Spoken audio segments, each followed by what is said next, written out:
अस्सलामु अलैकुम वरहमतुल्लाहि वबरकातुह। मीरपुर से मोहम्मद रिजवान साहिब पूछते हैं कि इशा की नमाज का टाइम कब तक बाकी रहता है, किस वक़्त तक इशा की नमाज पढ़ सकते हैं।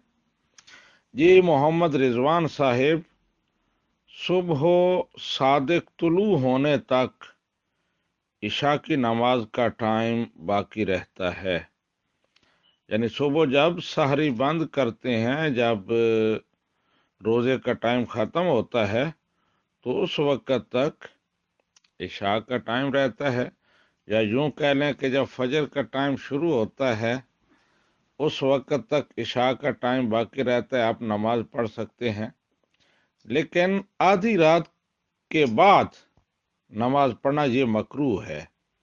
कोशिश करनी चाहिए कि पहले पहले पढ़ लें, लेकिन अगर किसी उज़र की वजह से फजर तक नमाज नहीं पढ़ सके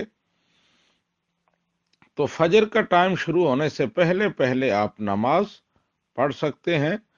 आपने जो सूरत बताई कि फजर का टाइम 5:45 पर शुरू हो रहा है, आप 4:55 पर उठे हैं, सोए हुए थे, नमाज नहीं पढ़ी, तो अभी 50 मिनट फजर का टाइम शुरू होने में बाकी हैं, लिहाजा आप नमाज पढ़ सकते हैं। हाजा मा इंदी वल्लाहु व रसूलुहु आलम बिस्सवाब।